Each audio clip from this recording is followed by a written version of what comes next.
Le 20 juillet 1969. Un moment un peu suspendu dans le temps, non? Oui. Le premier homme qui marche sur un autre monde. Aujourd'hui, on va vraiment explorer cette mission Apollo 11 grâce aux documents qu'on a pu consulter. Oui, et l'objectif, il faut le rappeler, était juste monumental. On est en pleine guerre froide, il y a cette course à l'espace, et Kennedy qui dit les Américains iront sur la Lune les premiers. Donc, c'était pas juste de l'explo, hein, c'était politique, technologique. Une affirmation de puissance, en quelque sorte. Exactement. Poser des hommes sur la Lune et surtout les ramener. C'est ça qui explique aussi le rythme effréné du programme Apollo, en fait. Ouais, Et pour cette mission précise Apollo 11, un équipage devenu légendaire. Neil Armstrong, le commandant, c'est ça, Buzz Aldrin, qui pilotait le module lunaire, le fameux LEM, tout à fait. et Michael Collins, resté en orbite lunaire, seul, à bord du module de commande. Lui, il tournait autour. Et les vaisseaux. Bon, à la hauteur du défi, clairement, hein. Le module de commande, Columbia, pour le voyage. Le vaisseau mère. Voilà. Et puis le module lunaire, le LM5, baptisé Eagle, l'aigle, pour descendre et remonter. Le tout propulsé par ce monstre, la fusée Saturne V. La plus puissante jamais construite, oui. Un bijou d'ingénierie. Alors, revenons au départ. Le lancement, c'était quand déjà? Mi-juillet. C'est ça. Le 16 juillet 1969. 13h32 UTC, l'heure universelle. Depuis Cap Canaveral, enfin le Kennedy Space Center, Et ça, c'était un événement planétaire. Des millions, des centaines de millions de gens devant leur télé. ah oui, une fascination mondiale. Et puis bon, 4 jours plus tard, ils sont en orbite lunaire.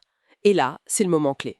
Eagle se sépare de Columbia. Avec Armstrong et Aldrin à bord, Colin reste dans Columbia. Exactement. Et la descente commence vers la mer de la tranquillité. Et c'est là que ça devient tendu, c'est ça? Et- J'ai lu que l'ordinateur les envoyait vers des rochers.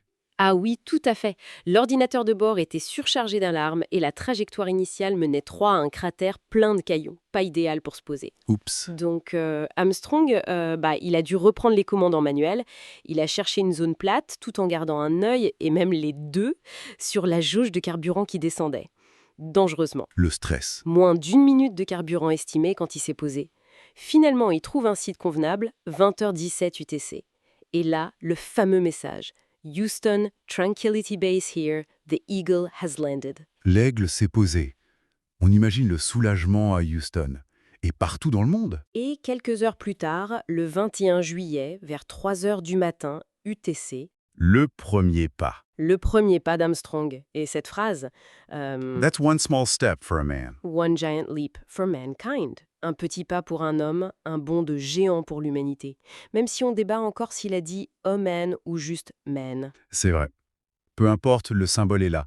Aldrin le rejoint. Oui, et ils vont passer plus de 21 heures sur la Lune, dont 2h30 dehors, en sortie extravéhiculaire. 2h30 seulement? Ça paraît court. C'était déjà énorme pour une première. Le temps de déployer des instruments, de planter le drapeau américain et de ramasser des cailloux. Ah oui, les échantillons. Près de 22 kilos, c'est ça. Oui, 21,55 kilos exactement. Et ça, c'était crucial. Pas juste un exploit technique, mais une vraie mission scientifique. Qu'est-ce qu'on a appris grâce à ces roches? Énormément de choses sur l'âge de la Lune, sa composition, son histoire. Ça a validé l'idée qu'elle viendrait d'un impact géant avec la Terre primitive. Et puis bon, il y a eu les symboles, la plaque laissée sur place, Nous sommes venus en paix pour toute l'humanité. c'est ça. Et l'empreinte de bottes d'Eldrin, la photo iconique. Bon, après ça, il faut rentrer. Le retour, ça s'est passé comment? L'étage de remontée de l'Aigle a redécollé, laissant la base sur la Lune. Rendez-vous avec Columbia et Collins en orbite, transfert de l'équipage, des échantillons. Mais on largue l'aigle. Oui, l'étage de remontée est abandonné en orbite lunaire, puis retour vers la Terre. Et l'amérissage, le 24 juillet. Mission réussie. Presque 200 heures en tout. Mais c'était pas fini, il y a eu une quarantaine. Oui, 21 jours. Par précaution, on craignait d'hypothétiques germes lunaires. Ça peut faire sourire aujourd'hui, mais bon. C'était l'inconnu total, on peut comprendre. Et aujourd'hui, il reste quoi de matériel Apollo? On peut voir Columbia, Ah oui, et Columbia est exposée au National Air and Space Museum à Washington, une pièce magnifique. Par contre, l'étage de remontée de l'Aigle, il s'est écrasé sur la Lune. On ne sait pas où exactement. et les moteurs de la fusée. J'avais entendu parler de ça. Oui, l'équipe de Jeff Bezos a récupéré des moteurs F1 de Saturn V au fond de l'océan.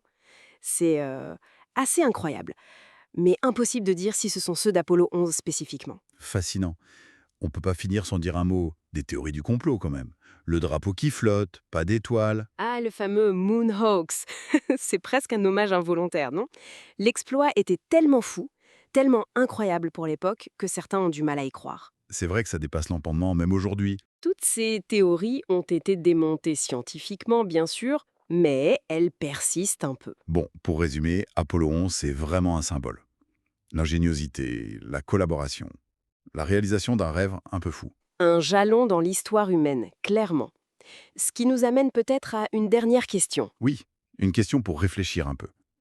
Au-delà de la prouesse technique, de la géopolitique, est-ce que ce premier pas sur un autre monde a vraiment changé, et durablement, notre regard sur nous-mêmes, sur notre place dans l'univers? Est-ce que ça a repoussé nos limites autrement que technologiquement? Qu'en pensez-vous?